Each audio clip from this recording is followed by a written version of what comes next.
All right. Well, I'm going to go ahead and get going. It looks like, I don't know why Debbie keeps popping up so much as she's watching and just logging on, but obviously Debbie's here. Glad to see you, Deb. Chris, I see you. Hope you're back in town. Your mom's doing okay. If you need anything, make sure you let us know. Christy Doster, good to see you too. Um, so over the last couple weeks, we have been talking about um, basically the idea that, simply put, is coming to terms with the fact that I can't do it and I get in the way. And then, so I can't, but God can. And we talked about how so often, we want to do something good and then we say, but and then we've got this excuse. And um, so we're sort of talking, kind of keeping that idea going a little bit, because I think one of the reasons we can't seem to move forward, even when we acknowledge that we can't do something and we need God's help, and we need God's help in everything, and even when we begin to come to terms with all of that, there always seems to be this sort of underlying doubt, this uncertainty, this maybe not trusting that seems to happen. And I know for me, I can go through the day and there's moments where I doubt myself. And then there's a little while later, I'm going to be doubting other people. And then, there'll be something happen that seems too big. And then I doubt God. So I can do it all in one day. I can doubt myself and not trust in me. I can doubt and not trust other people. And I can doubt and not trust God. And somehow or another, I can make it all happen, sometimes all at once. I just must be really good at it, because I know you guys don't struggle like that. But I think the doubt and maybe the underlying fear that maybe causes the doubt hinders us, keeps us back. In one moment we can say, I can't do this, but God can. And we can acknowledge our helplessness and our need for Him. And we can say things like, I can't, control my family. I can't control my boss. I can't change this circumstance. I can't heal this disease. I can't fix this problem. We can come to terms with that, or maybe articulate it, but then we grab it right back. And we don't let it go. And, some of you guys know that, here lately, my sister has not been doing very well, and she's struggling. And I've repeatedly caught myself in one moment saying, God, I can't do this, but I know you can. And then, turn right around and doubt God, and that He is in control of all that's going on. And it's really difficult. And I think what we're working towards is a complete dependence upon God and a complete surrender to God. In the step world, this is, kind of a combination of step 1 and step 2. We're sort of merging those two in the Christian walk or spiritual development. We're just talking about, our faith growing and our understanding of God's plan taking hold in our minds. So there are a lot of similarities. They go kind of right hand in hand.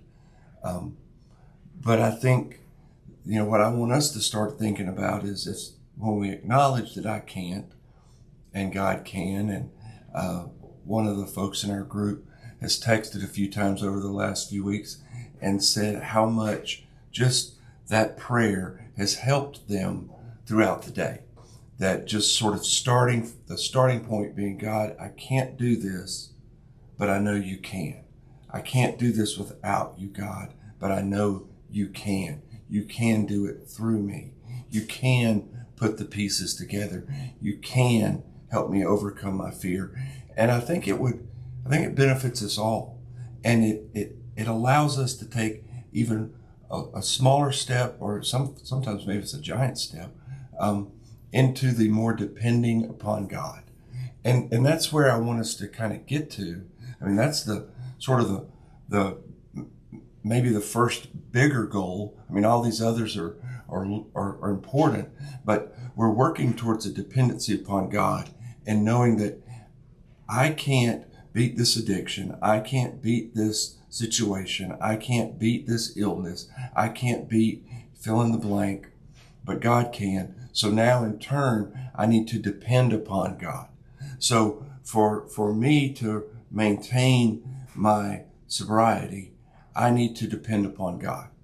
For me to trust and for me to let go of my broken relationships in marriage and family, I need to let go and then depend upon God to restore and heal and make things new again. So, see, we're working towards this depending upon God. And when we begin to do that, I think one of the biggest things we begin to see is where our self-worth comes from. We're no longer, if we're depending on God for our needs, we're not finding our identity in financial freedoms and successes. We are not finding our identity in a successful relationship or a successful job or a career. Our identity is wrapped up in Jesus, and our dependency upon him is what is changing. So we begin to see that the less that we depend on, maybe it's our health. Maybe the less we depend on always being healthy and feeling good, the less we fear what might come health-wise. You know, one of our biggest fears as just folks is we fear dying. We fear the end. And for Christians, it should be right the opposite. We should be celebrating that. You know, Paul talks about that. So, you know, I want us just to start thinking more and more about if I say I can't, but God can, that means I am called and challenged to depend upon him even more and let go of things and trust him and quit trying to hold the reins and keep it so tightly, you know, in our grasp, because we can't do it. And once we begin to acknowledge our inability to control things, we begin to walk in what Jesus says in Matthew 5, that the most joyful, fulfilled, whole people are those that understand they can do nothing without God. That is complete dependence upon God.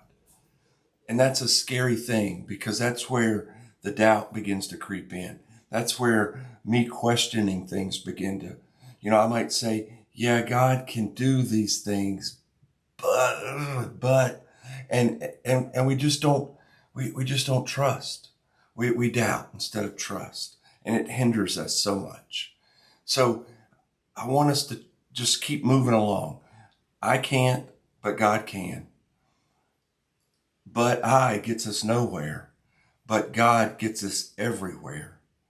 And my doubt hinders me, but my dependence upon God brings freedom.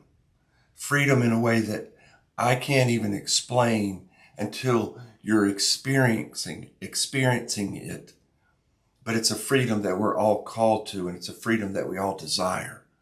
But we have to be able to say, I trust you, God, and I'm going to depend upon you.